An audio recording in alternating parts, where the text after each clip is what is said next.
ولید اقبال صاحب آپ فرمائیے گا، آپ کا کیا تجزیہ ہے یہ جو نئی پاکستان کی پوزیشن بنتی ہے اس پورے ریجن میں بھی اور دنیا میں بھی جو پذیرائی مل رہی ہے آپ کو، اس کے بعد پاکستان کی کیا ڈائریکشن ہونی چاہیے، کیا پالیسیز ہونی چاہیے؟ دلچسپ بات ہے جی، اور خاص طور پہ جو پاک امریکہ تعلقات ہیں ان میں ایک ہمارے ہی سابق آرمی چیف کا یہ ارشاد رہا کہ جی جب بھی میں امریکن سے ملتا ہوں میں ان کو یہی کہتا ہوں کہ یا ہم دو ہی ایکسٹریمز کے اوپر رہتے ہیں ان کے ساتھ تعلقات میں، یا ہم ان کے قریب ترین دوست ہوتے ہیں یا ہم ان کی سب سے زیادہ سینکشنز کا جو ہے وہ نشانہ ہوتے ہیں۔ تو ان دو کے درمیان میں کبھی ہمارا وہ جو ہے رشتہ نہیں ہوا۔ تو اس وقت لگ رہا ہے کہ سائیکل وہ پینڈولم جو ہے جس طرح سے چلتا ہے، یہ پینڈولم اب اس پوائنٹ پہ آیا ہوا ہے کہ ہم بجائے سب سے سینکشنڈ ایک اس کے ہونے کے ملک، ہم اب قریب ترین دوست کی سطح پر آئے ہوئے ہیں، اور تاریخ میں یہ کافی دفعہ 4 5 6 دفعہ ایسے مواقع آ چکے ہیں۔ اتفاق کی بات یہ ہے، جتنی تاریخ میں نے پاکستان کو جتنا میں واقف ہوں اس سے، پاکستان کے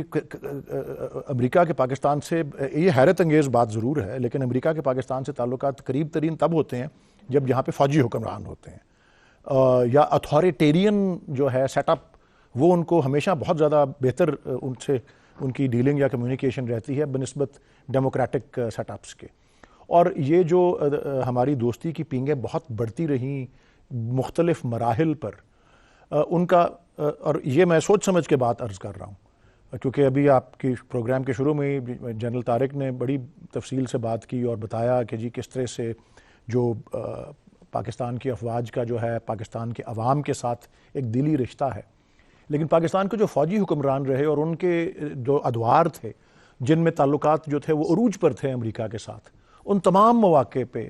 صرف ایک بہت محدود اشرافیہ ہی پاکستان کی تھی جو اس سے بینیفٹ کرتی رہی، یا امریکہ بینیفٹ کرتا رہا اپنے طریقے سے، اپنی اسٹریٹجی سے، اپنی جو اس کے انٹرسٹ تھے ان کی فروغ سے وہ فائدہ اٹھاتا رہا، یا پھر ایک پاکستان میں ایک محدود سی اشرافیہ، مطلب اللہ کرے کہ عوام سے ایسا تعلق پیدا ہو،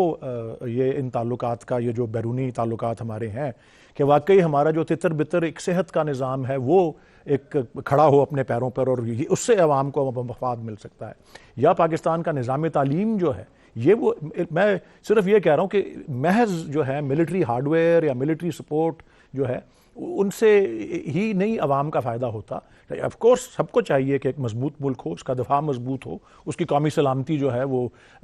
جو ہے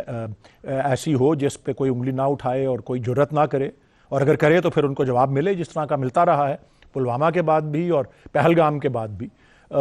بالکل ایسا ہی ہے۔ لیکن میں تھوڑا سا محتاط ہی رہوں گا پاکستان کی تاریخ کو پیش نظر رکھتے ہوئے امریکہ کے تعلقات کے حوالے سے، کہ اس میں کس طرح کے سی سوز یا سائیکلز یا پینڈولم شفٹس آتے رہے ہیں، اور اس کا ابھی تک پاکستان کے یہ 75 76 80 سال کے قریب ہونے والے ہیں، اس میں ہمیشہ بڑا ایک، بلکہ فائدہ امریکہ کو زیادہ ہوا ہے، پاکستان کو تو نقصان ہی اٹھانا پڑا ہے۔ شروع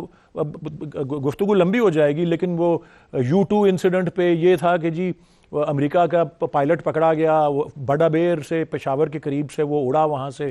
تو کروسچاو نے ہمارے سفیر کو بلا کر ماسکو میں کہا کہ پشاور کو ہم نقشے سے مٹا دیں گے دنیا کے۔ وہ ایک بہت بڑی طاقت تھی اس وقت سوویت یونین۔ اس طرح کے بھی ہوئے واقع۔ 1962 میں چین اور انڈیا کی جنگ ہو رہی تھی، پاکستان ایک چٹکی بھر میں کشمیر کو آزاد کروا سکتا تھا، لیکن ایوب خان جو ہے امریکہ ہی کے، وہ جیکی کینیڈی کے اس میں آ کر کے اور کینیڈی کے اس میں دباؤ کے اندر انہوں نے وہ نہیں چھیڑا، اور پھر 1965 کے اندر کس طرح سے مایوس کیا امریکہ نے جب جنگ ہوئی پاکستان کی اور ہندوستان کی، تو انہوں نے دونوں ممالک کے اوپر سینکشنز لگا دی۔ 1971 کے اندر کیا ہوا، ایک فوجی بیڑے کو ادھر سے ادھر موو کیا، سب سمجھتے تھے کہ مدد کو امریکہ آئے گا، لیکن امریکہ کا فوکس سرد جنگ میں سوویت یونین کے خلاف تھا، پاکستان سمجھتا تھا کہ جی کشمیر کے اوپر امریکہ ہماری مدد کرے گا۔ تو یہ میں نے بڑی آپ کو جھلکیاں دی ہیں جنرل ضیاء کے وقت میں کیا ہوا، وہ ایک انہوں نے اپنی، اور ساری پاکستان، حافظ صاحب کو بھی شامل کر لیں۔ جی میں بس یہی بات بتانا چاہ رہا ہوں، یہ اور جنرل مشرف کے زمانے میں کیا ہوا، یہ 2 3 سوال میں چھوڑ رہا ہوں بس۔